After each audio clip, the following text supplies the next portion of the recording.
Welcome to the Pastured Pig Podcast, where we share the successes and challenges of raising pigs on pasture. We talk to producers all over the country, from small homesteads to large commercial pasture operations.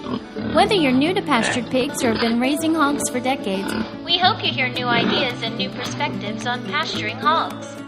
Here's your host, Troy McClung. Well, hello, everybody. Welcome to the Pastured Pig Podcast. I'm excited on this episode to have Heather Forthover from Washington State, and she's going to be sharing a little bit with us about her operation. Welcome, Heather. Thank you. It's great to be here. All right. Well, I appreciate you taking the time to talk to us. I understand you just completed farm chores just as we started to have our conversation. So good day on the farm today, I hope. Absolutely. What does a typical day look like on the farm for you?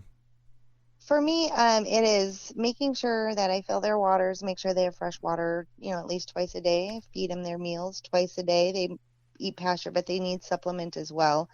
And then make sure they have wallows when it's hot and get any rain off of their shabby tarp roofs for the moment. That's collecting so they don't collapse on them. And then I inspect every single pig I have here. Oh, so excellent. I go out and interact with them every day, make sure they're all good. Wonderful. Yeah, that's great. That's good to have hands-on every day. Well, let's talk about your setup here. Tell us a little bit about your setup, the name of your farm, and just what you have going on there. So I am Bittersweet Family Farm, and we are located in the very north part of Washington, close to Canada, in Deming. And we live in a beautiful valley. So one challenge I have is it's a very beautiful valley, but I don't have any trees on my property. So my pigs don't have shade. So wallows are extremely important, as well as shelters from the sun and rain, because it's Washington. We purchased this farm, actually just came up on my Facebook today, that 1 year ago today we were officially pending on this farm. So we moved up here shortly after, and it was an empty field. So we had zero fencing, we had zero nothing, and we had to get fencing up, move some animals, sold some, and then build up from there. So it's been a busy year for sure. Yeah. So did it have any infrastructure at all? Any barns, outbuildings, anything like that? I assume a dwelling. Nothing at all. There was a dwelling. That was it. A dwelling and a small shed that's like the pump house, but that's really it. So we built a 10 by 10 shed to store feed in and bedding, and that's what I've been working out of for the last year. Tomorrow my barn is supposed to go up. It's just going to be a steel building, but I am super excited to have it. Oh yeah, that'll be great having that extra space. Okay, well, so that was just this year that you purchased the 25 acres. Yeah. Back up a couple years. How long have you been doing this, and how did you get started with raising pigs? I have only been doing this for I think this is going into my 4th year.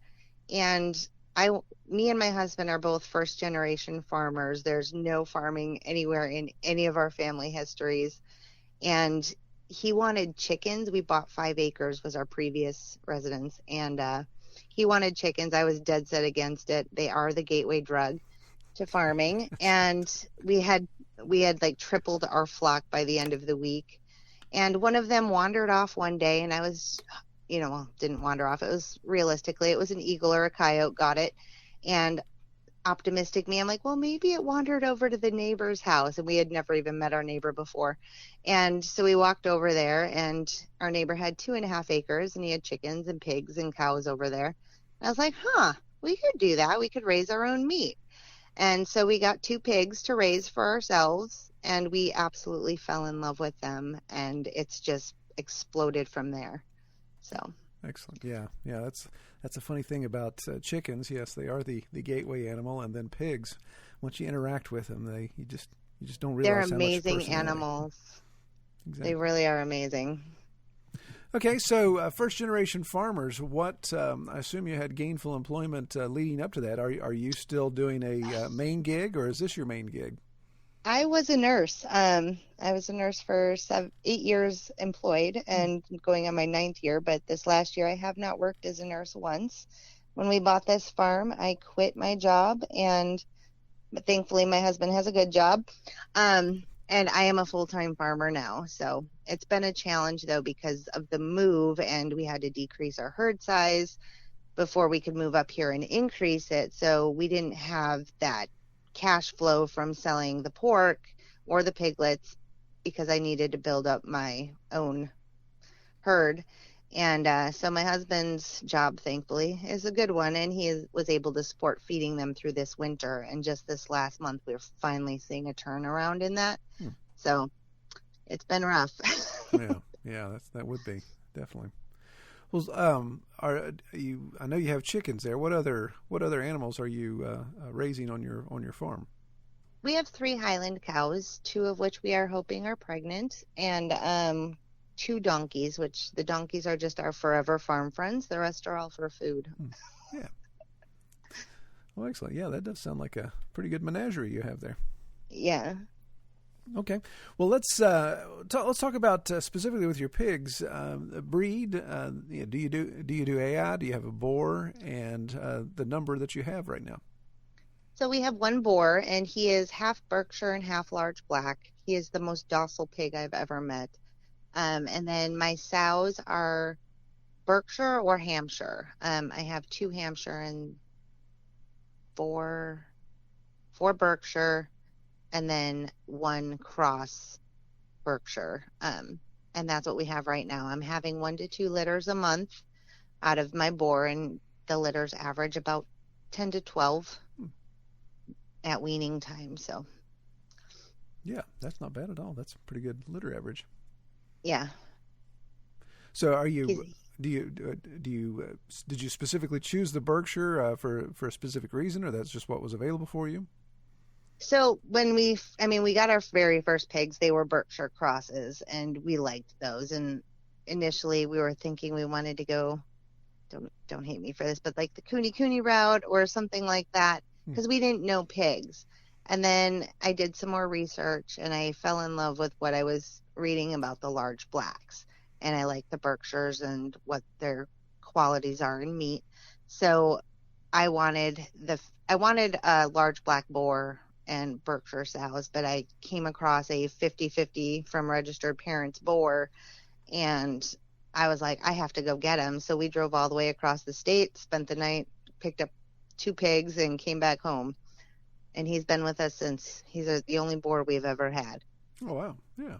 Excellent. Sounds like he's been doing his job quite well then. Oh, he's very prolific. A pig with a perpetual smile on his face. Yes. All right.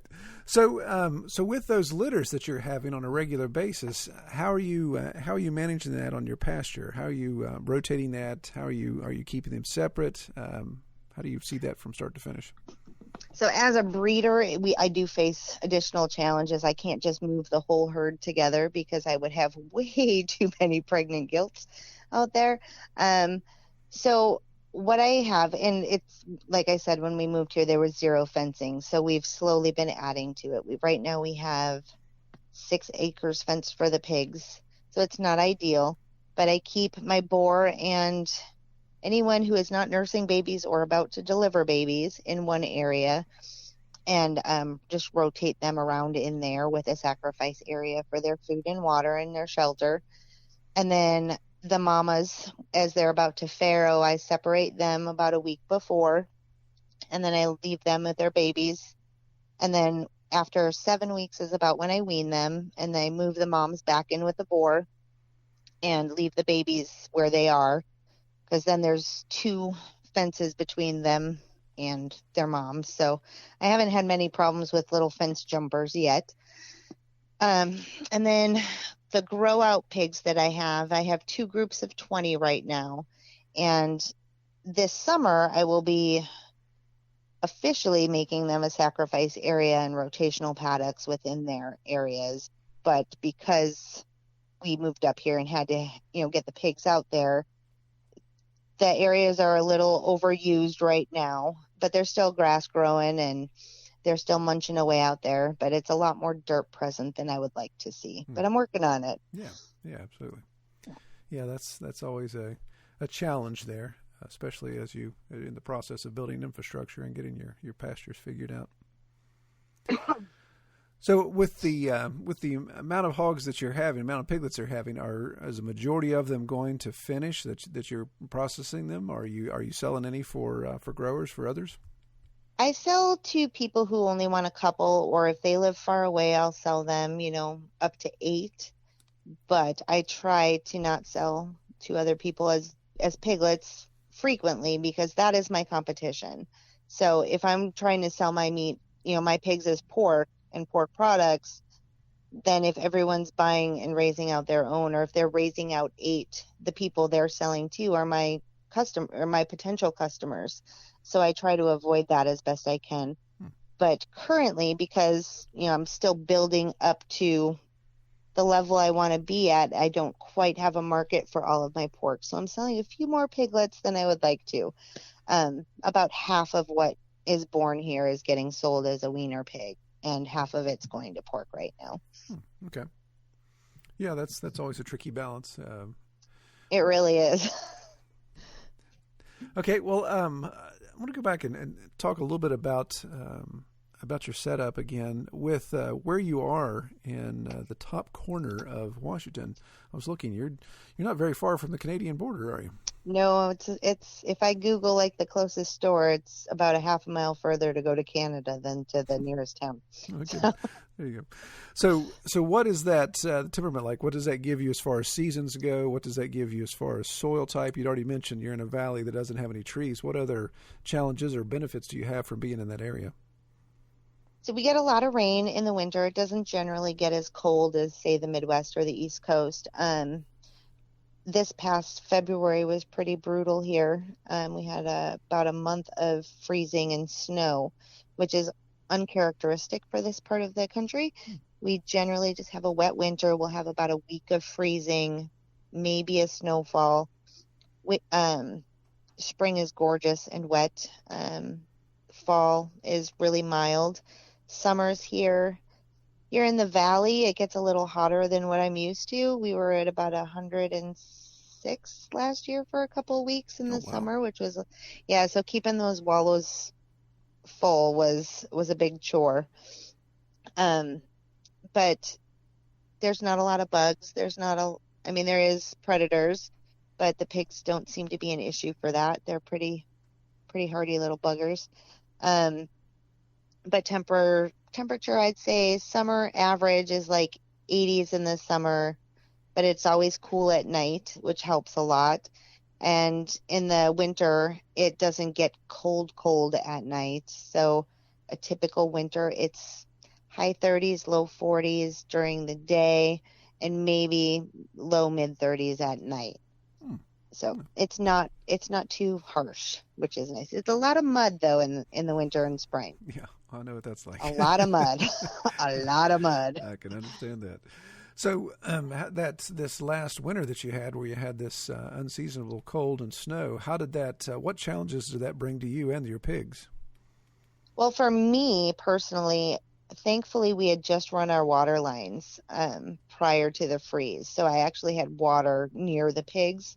So it's just a matter of thawing out the nipples on their water barrels, and I could keep heaters in a couple, but I don't have electricity everywhere.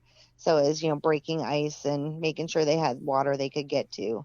But they don't seem to mind the snow so much. It was kind of funny watching the pregnant sows, like very pregnant sows, barreling through with their bellies dragging. But they didn't seem to mind the snow and cold so much. They can put off some heat. You can see the steam coming out of their houses in the mornings. So, yeah, they definitely know how to keep warm. Mine always yes. like to pack together. It looks like a pack of hot dogs laying there when it's really cold. Yeah, my biggest challenge was I actually had a litter of piglets born during that, like the coldest part of that, and they did great though. We did lose a couple because they were trying to stay a little too warm with their mom, but the rest of them are hardy and they did great. Yeah, it seems that sows need to know when it's the worst weather day of the year to. Yes, they seem to, but yeah. I've been very lucky since we've moved here. They've been daytime farrowings, which that's unheard of. No kidding. Wow. I've had 6 in a row now. It's a streak. Yeah, that's pretty awesome. Yeah, that's wow, that's incredible. Yeah, I definitely would keep those genetics if that's indeed what it is. Right. Excellent. Well, let's talk a little bit about your feed. I was reading some things on your website about your feed setup. What are you able to provide for your pigs? So aside from the pasture, I ferment when the weather permits. I ferment a mix of peas and oats and barley. I add a little bit of brewer's yeast and some probiotics to it. And then I also feed them some locally milled feed just to make sure they're getting all the nutrients they need. Because I am relatively new to this stuff, it's only been a couple of years. So I want to make sure they're getting everything they need to be healthy, happy pigs. So, but they love the fermented feed. That's their favorite. And it also helps me because any peas, field peas that make it out the other end, they then grow in the field. So it's extremely helpful to me. They seed. That's right. Yeah, we do that with pumpkins. They love the pumpkins. Yeah. So that's interesting. So with the number of pigs that you have at any given time, your growers and of course your breeding stock, so you're doing fermented feed on all those? I got to admit, since I moved here and I'm feeding them out of a 10 by 10 shed, they're not getting as much as I would like them to. Sure. Yeah. Because they're eating 500 pounds of the feed from the mill a day. Mm-hmm. So I have about 100 out there, so 5 pounds a day, and then the fermented feed as well. So they're not getting a lot of that right now. My barn is supposed to go up tomorrow, thank God, and I will get that rolling again. But I give it to the grow outs in a lesser quantity, and I feed the breeding stock a little more and their babies a little more, just because it's easier for me. Mm-hmm. Because feeding 20 pigs in each pen or 30 pigs in each pen, that's a lot to carry out. Yeah, and that's always I love these feed options that I hear people using with some of their custom stuff, fermented, some of these extra hands-on elements. And you find, of course, the more pigs you have, the harder that is to scale that process up. So it's always really is, yeah. And it's hard to keep enough fermented to feed them all as much as I would like to. So hopefully having the barn will make a big difference for me. Yeah, that would be great. Well, let's talk a little bit about sales, if you don't mind. So you're finishing out these hogs, you're selling them as wholes and halves, but you're in a cooperative, aren't you? Yeah, I'm part of the North Cascades Meat Producers Cooperative, and I initially joined that because in Western Washington, USDA processing is not readily available to small farmers. In order for me to get anything USDA processed, I have to drive at least 3 or 4 hours each way, wow. Which is not the most convenient thing in the world. So I joined the cooperative because they offered USDA processing on a mobile truck, which is amazing. But the one thing I ran into is the butcher, which happens to be the same butcher I always used as a custom butcher. They teamed up with the cooperative to do the USDA for the cooperative. And but they are not approved to make bacon and sausage for USDA. Really? So that was like a slap in the face to me, and it was another hurdle I had to overcome. But I did find a place not too far from the butcher that I just recently got my first batch of USDA sausage and bacon back from him, and it's amazing, and I've gotten rave reviews. So it's a challenge to get the products to sell individually. Custom pigs I could sell no problem, but to get the product to sell has been the biggest challenge for us. Yeah, that seems to be the ongoing theme with people we talk to throughout the country. It seems like there's definitely a shortage of USDA certified, the regulations that go along with that, the issues with certified and the smoke. Cost. Yeah, exactly. And the cost. So how does that work with the mobile unit? So being part of the cooperative, do you all get together and say, okay, let's schedule our processing here, and the trailer comes around and just makes a round when it's time to process? So what I've been doing is, because I'm not doing a full day's worth of slaughter at a time, if I was, then they would come here and do it. But I'm just bringing my pigs either to a neighboring farm when they do it, or down to the butcher. They have the owner of the butcher company. They have a farm and a stall, and they bring the mobile truck there. So generally I'll just drive my pigs down there and offload them there. Interesting. Have you all run into any biosecurity issues or any transmission of disease or any issues like that by transporting pigs back and forth to each other's farms? No, it's been really good. That said, there's not a lot of pig producers around me. It's mostly cattle. So a lot of what's being done is cows, and I'm one of the very few people doing pigs at this level in this area. So pig farmers aren't common where I'm at. Okay, good. That helps. Which is good for me as, for marketing, but yeah. So being tucked up in the corner of Washington State, how does that affect? Do you have the ability to move any of your product across the border, or does it really have to stay in state or in country? I've never tried, so I honestly don't know. I've just expanded to the USDA market, so I don't know what would be involved with doing Canada, but it's definitely something I'm interested in looking in. I do know that buying pigs from across the border is not that complicated. And I may be getting my next boar from Canada. So Canadian boar. He'll have a little bit of an accent, won't he? Yeah. All right. Well, so with your pig sales, how have you found? How do you find your customers? What's the general path there? I assume you obviously have some repeat customers, but what's your best avenue for finding new customers? I use a lot of Facebook and social media, and just word of mouth. And I'm hoping that doing the farmers markets this year is going to make a big difference as well. It's really hard. It's growing pains, because prior to moving here, I wasn't doing the volume I'm doing. I was, I had enough for my custom customers, and now I'm trying to branch that out and balance how many pigs I have and how many I send to butcher and where I'm going to store it and how fast I can offload it. So it's a growing pain this year that I'm still working through. But it's going well. I've got a couple restaurants interested in my pork now, and then a couple markets I'll be selling at. So yeah, that was going to be my next question about restaurants. So you're getting some discussion going there with some local restaurants.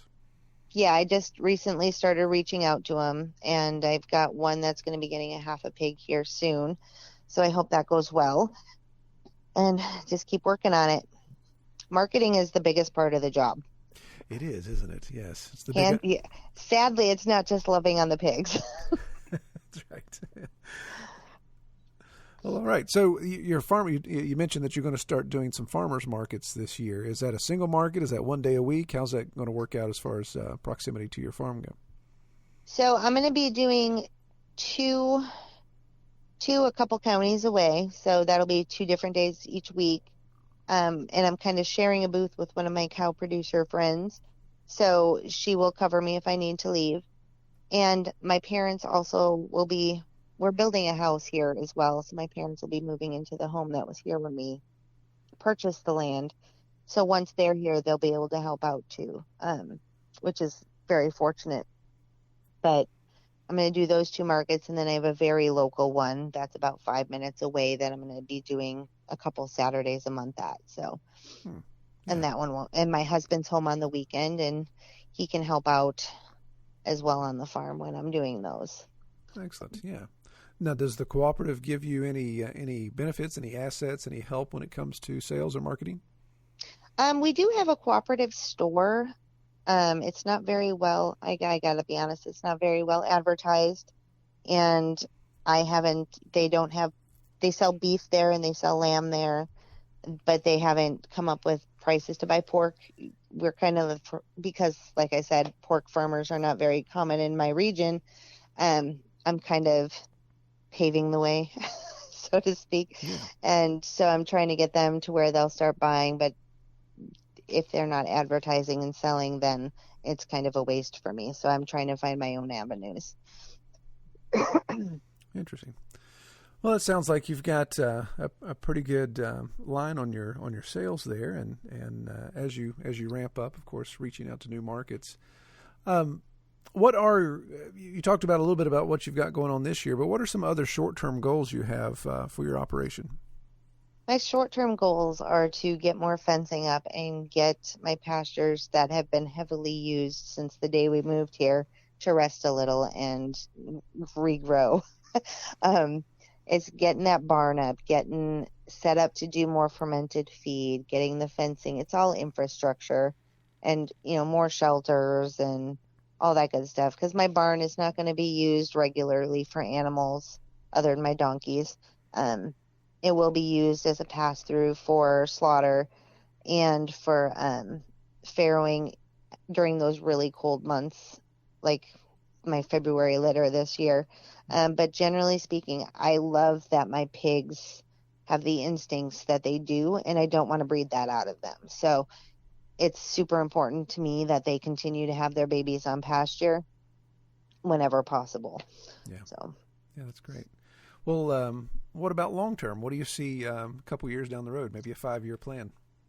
My 5-year plan, I would love to eventually have my own custom butcher shop on my property and my own farm store. That would be ideal, just because the whole, getting processing is it's a very difficult situation. So having that on my own farm and being able to sell everything right from here would be amazing for me. Yeah, that would be. Do you see with the 25 acres you have, and you said it was all valley area there, how much do you see long term that becomes pig pasture access? I think part of it's going to be garden, because I want to grow them their pumpkins and their squashes and, all that, and also hay for bedding and for my cows. I want to have at least 12 acres fenced for the pigs, and that I should be able to do by the end of this year. And just have their areas set up properly where they have their sacrifice area, and I can rotate them easily within their paddocks. Yeah, you'd mentioned earlier that you had some water lines in, so I assume you're going to try to plumb each of your potential paddocks. Yeah, we pre-planned when we put them in. We put in extras. Yeah. So what we did, we have a 3-acre. It's like 50 feet by 200 feet roughly. 200 feet by 600 feet area that's fenced and divided. And then we have an alleyway and then another similar area divided again. And then we're going to put another alleyway, another area, and then up the side of our property as well, do the same thing. So it's very convenient when it's time to load up a pig in a trailer, because we can just shoo those pigs into the alleyway and force them down to the gate with a truck waiting there. So yes. It's kind of convenient. Yes, that makes it nice. That is a very good thing about having a blank slate to start with. We could do what we wanted. It's a lot of work to do it. It's a lot of expense to do it, but we're doing it right. The fencing is all solid. I mean, we do high tensile fencing and electric, and we have no problems. That's great. So your 25 acres, is it relatively flat on a slope? How is it laid out? It's relatively flat. I mean, it's, you got your rolling hills in there, but I'm sitting on my porch right now and I can see my pigs at the very back of the property. So wow. Yeah, I'm jealous. It's beautiful here. all of these flat letters where we are here in the Appalachian Mountains, I have 100 acres, and I probably have 4 acres that are actually flat. Right. Yeah. No, my 25 is flat. Yeah. So. Excellent. Well, Heather, as far as a closing question, I like to ask everybody on the podcast, what is your best experience or favorite parts about raising pigs on pasture? My favorite part is interacting with my pigs. I love them. They are such sweet animals. They really are. They all have a personality. They know my pigs are all named, yes, and they all know their name. But my favorite is probably my babysitting job when the mamas have their new babies and I go and feed them. The mamas will come out and they'll be hesitant to leave and they'll talk to me and tell me, better take care of them. So I just go and sit and pet on the babies and love them and keep them warm because they lost their warm mama to go eat. That is my favorite part. That's great. I love it. Yeah, the daytime farrowing makes it nicer too. It really does. It really, really does. Great. Yeah, I think there's definitely something therapeutic about just hanging out in the pasture with the pigs and just watching them interact with each other and get to see the personalities. That definitely makes you can't have a bad day and be out there. It's just not even possible. Yeah, great, excellent. Well, Heather, I really appreciate your time. I appreciate you taking the time to sit down and talk with us for a little bit. If people want to learn more about your setup, where can they find more information? You can find us on Facebook as Bittersweet Family Farm or bittersweetfamilyfarm.com. Excellent. All right. Well, I hope you have a wonderful evening, and I appreciate you taking the time to speak with us today. Thank you so much. All right. Take care, Heather. Bye. Well, I enjoyed that discussion with Heather and appreciate her taking the time to sit down and speak with me. Be sure to check out her website, bittersweetfamilyfarm.com. And, of course, check her out on Facebook as well if you want to see more about her operation. Not much on as way as updates go this week at Red Tool House. We've just been dealing with a little bit of heat. It's actually been hotter than the seventh circle of hell on the farm. So the pigs and I have been laying low. We like to, they hang out in the shade. They made a wall. In fact, it's kind of funny. Again, this is where audio clashes with video opportunities. But I was operating my tractor the other day, clearing up an area that's outside. It's right on the edge of the pig pasture. Just doing some grading, getting some land prep there. And there's a spot. Again, we have West Virginia red clay, so if it makes a hole, if the pigs make a wallow there, it'll hold water and just continue to hold water. And they get in there and they churn that mud and starts to look like cake batter. But there was a wallow where I was trying to shut it down. It was right on the edge of the electric fence. In fact, they kept wallowing the mud out and pushing it over on the electric fence and grounding it out, which couldn't have been pleasant for them either. So I wanted to shut that wallow down, so I was going to move the fence over about 5 feet. But first I want to get in there and grade all that out. First I have to turn the fence off, of course, and then take it down and get in there and work that with the tractor. And while I'm doing that, of course, pigs are super curious. They love hanging out with me, so they come around there and check. So every time I make a pass with the tractor to smooth out the area that they've wallowed, they stick their noses in it and start turning it back over. So it was kind of a race to see who could clear the land the fastest. I'm knocking it down and they're humping it back up. So it was funny. I actually got some video of that, and I think that's actually going to be included in Friday's video, which will be on our YouTube channel, Red Tool House Homestead. So if you want to check that out, it's funny. Just kind of funny how pigs like to mess stuff up.